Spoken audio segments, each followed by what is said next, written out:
जो जौहरी हथियार बनाए थे ये रोटियां सेकने के लिए तो बनाए भी नहीं थे। हाँ जी। ये हमने बनाए भी इसीलिए थे कि हमें, क्योंकि हम जिस खित्ता में रहते हैं वहाँ पे हमें सिक्योरिटी का बहुत बड़ा एक इशू है।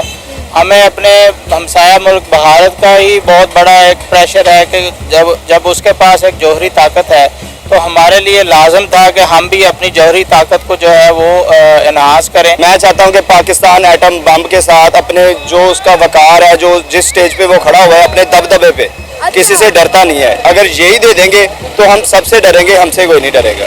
कौन है ये लोग, कहां से आते हैं ये? सर हमसे पहले भी कोई नहीं डरता।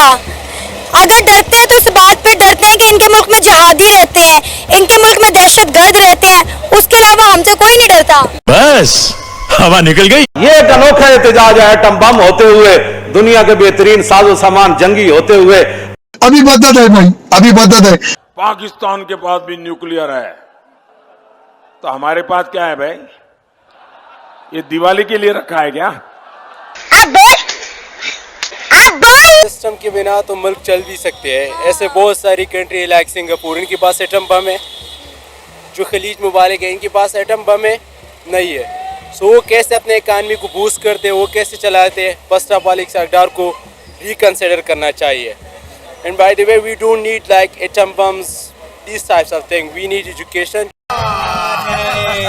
वापस जो है 947 के में जैसे अंग्रेज़ों के पास थे उसी तरह वापस उनके पास चले जाएं। हम बेहतरीन हाल ये है कि हम सरेंडर करें और उनको बुलाएं, उनको कहें कि भाई ये पाकिस्तान की कीज़ पकड़ें और आप रूल करें, हमसे तो ये नहीं चल रहा। ये आज़ादी हमने इसलिए नहीं ली थी कि हम अपने जो एसेट्स और अपने घर का सामान बेच के गुजारा करेंगे। पाकिस्तान के अवाम को एटम बम चाहिए या फिर रोटी चाहिए?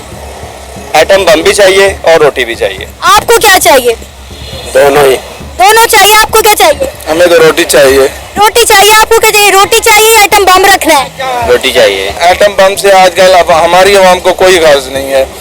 जिस तरह की पिछले PDM 1 हुकूमत 1 से लेकर PDM 2 तक जिस तरह के मुल्क के हालात हैं, आम आदमी तो क्या, जो हमारा तनख्वाहदार तबका है वो सब तबके रह गए हैं।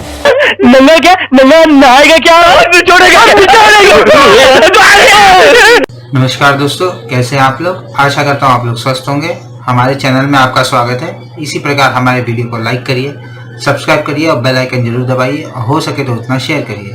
तो ज़्यादा समय ना लेते हुए चलिए वीडियो स्टार्ट करते हैं। Let's begin. पहली बात तो हमारे जौहरी प्लांट का मकसद है, जिस बुनियाद पे वो बनाया गया है, मुसलमानों की हिफाजत के लिए। अब सिर्फ पाकिस्तान के लिए, जितने आसपास के मुल्क मुसलमान हैं उनकी हिफाजत के लिए बनाया गया। अगर हम इसे ही सेल कर देंगे तो पाकिस्तान के पास या दूसरे मुल्क जो हमारी हमसे उम्मीद रखते हैं कि बुरे वक्त में या मुसीबत में किसी हम उनका साथ देंगे, तो उनकी और पाकिस्तान की सबकी मेहनत ज़ाया कर देंगे ये लोग। सर इतने इस्लामी ममालिक पे बुरा वक्त आया है, अगर आप फ़लस्तीन की बात करें तो बताएं हमने इस्तेमाल की अपने एटम बम, हमने मदद की किसी मुल्क की? नहीं, वो तो टेबल टॉक की बातें हैं। ऐसे जौहरी जो है बम वगैरह वो इस्तेमाल तब होते हैं जब सर से पानी गुजर है। टेबल टॉक चल रही है, पाकिस्तान की भी चल रही है और मुबालिक भी इसमें कोशिश कर रहे हैं।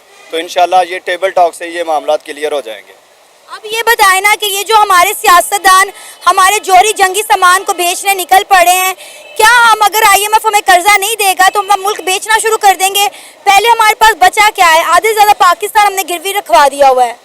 गिरवी रखवा के इन्हीं के अकाउंट्स में गए हैं, सभी इन्हीं के पास है। ये जौहरी हालात जो हैं वो बेचने की बजाय खुद की प्रॉपर्टी सेल करें। जो इतना पैसा इन्होंने बाहर के मुल्क में रखा हुआ है वो दे पाकिस्तान को, उससे मदद करें, ना कि पाकिस्तान के जो असासे हैं, जो पाकिस्तान की बुनियाद है, जिस बुनियाद पे पाकिस्तान खड़ा हुआ है एक एटमी ताकत बन के, अगर वही सेल कर देते तो फिर तो हम साहेब भी हमारे ऊपर चढ़ाई कर देंगे। सर इसी बम की बुनियाद पे तो हम दूसरे मुल्कों को तड़ियां लगाते हैं कि हम ये कर देंगे, हम वो कर देंगे, हमने चूड़ियां नहीं पहनी रखी, और आज इसी बम को हम कह रहे हैं कि हम बेच देंगे। तो ये ज्यादती कर रहे हैं पाकिस्तान के साथ, पाकिस्तान की अवाम के साथ, पाकिस्तान के मुस्तकबिल के साथ। मुस्तकबिल का सोचे, इन हालात का नहीं सोचे। ये तो वैसे भी गुजारा कर रही है, जितनी महंगाई है अभी भी गुजारा कर रही है। अगर बेचने से हालात मजीद ख़राब होंगे, बेहतर होने की बजाय मजीद ख़राब हो जाएंगे। आज नहीं कल 10 साल 5 साल में हम दूसरे मुल्कों के नीचे आ जाएंगे। ये जो अब महंगाई है ये कुछ भी नहीं रहेगी, उस वक्त ये महंगाई भी संभाली नहीं जाएगी किसी से। अब ये बताएं कि पाकिस्तान के अवाम को एटम बम चाहिए या फिर रोटी चाहिए? एटम बम भी चाहिए और रोटी भी चाहिए। आपको क्या चाहिए? दोनों ही। दोनों चाहिए, आपको क्या चाहिए? हमें तो रोटी चाहिए। रोटी चाहिए, आपको क्या चाहिए? रोटी चाहिए या एटम बम रखना है? रोटी चाहिए। रोटी चाहिए। ज़्यादा लोगों को उनका कहना है कि हमें रोटी चाहिए, हमें एटम बम नहीं चाहिए, तो क्या करें फिर अब? अपना नजरिया है हर बंदे का। अच्छा। हर बंदे की सोच एक जैसी नहीं होती। अच्छा। मैं चाहता हूं कि पाकिस्तान एटम बम के साथ अपने जो उसका वकार है, जो जिस स्टेज पे वो खड़ा हुआ है अपने दबदबे पे, किसी से डरता नहीं है। अगर यही दे देंगे तो हम सबसे डरेंगे, हमसे कोई नहीं डरेगा। सर हमसे पहले भी कोई नहीं डरता।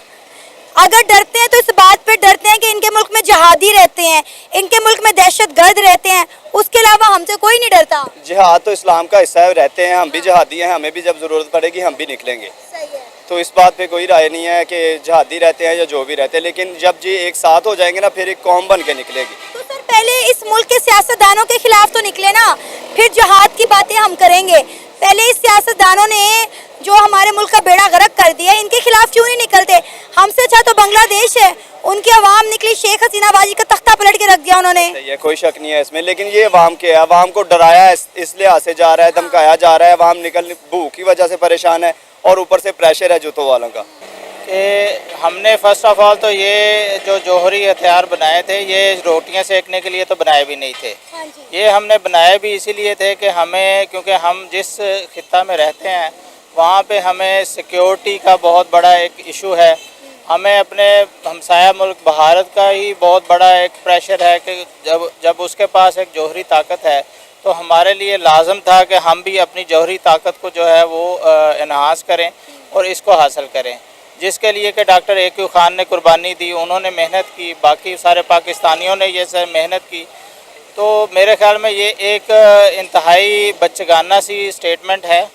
मेरे ख्याल में तो हमें चाहिए कि अपनी इकनॉमिक पॉलिसीज़ को बेहतर करें, अपनी करप्शन को ख़त्म करें और हमारे जो हालात हैं इसमें जब तक हमारी पॉलिटिकल स्टेबिलिटी नहीं आती, इकनॉमिकल स्टेबिलिटी नहीं आ सकती। तो सबसे पहले तो हमें इकनॉमिक स्टेबिलिटी के लिए पॉलिटिकल स्टेबिलिटी चाहिए। जो IMF है, IMF ऑब्वियसली अगर वो ये तो नहीं कहता कि आप अपने एसेट सेल करें और एसेट सेल करके अपनी जो है वो हम कितने कब तक अपने घर का सामान बेचेंगे? अगर ये भी बेच दें उसके बाद फिर क्या बेचेंगे? ये चीज तो बेच दी है, हर चीज तो बेच दी, हमारे पास बचा क्या है? अपने एयरपोर्ट्स, अपनी बंदरगाहें तक तो हमने गिरवी रखवा दी हैं। यही तो बात है कि मैं यही तो मेरा पॉइंट ऑफ व्यू है कि आप कब तक ये सामान बेचेंगे? कहीं तो आपको रुकना होगा। अगर आप नहीं रुकेंगे तो ऑब्वियसली उसके बाद तो फिर ये है कि इससे बेहतर है कि हम वापस जो है 47 के में जैसे अंग्रेज़ों के पास थे उसी तरह वापस उनके पास चले जाएं। हम बेहतरीन हल ये है कि हम सरेंडर करें और उनको बुलाएं, उनको कहें कि भाई ये पाकिस्तान की कीज़ पकड़ें और आप रूल करें, हमसे तो ये नहीं चल रहा। ये आज़ादी हमने इसलिए नहीं ली थी कि हम अपने जो है एसेट्स और अपने घर का सामान बेच के गुजारा करेंगे। हमने इसलिए ली थी कि हम यहाँ पे सेल्फ सस्टेनेबल हों और यहाँ पे हमें मजहबी और इकनॉमिकल हर किस्म की आज़ादी हो। लेकिन हमें अनफॉर्चुनेटली पिछले 70 साल से यही सुनने को मिलता है, क्योंकि ये सारी रूलिंग एलीट वही है जो 47 में पाकिस्तान बनने के ख़िलाफ़ थी। आज वो सारी हमें रूल कर रही है और हमें ये समझाने की कोशिश कि बड़ा मुश्किल है गुजारना।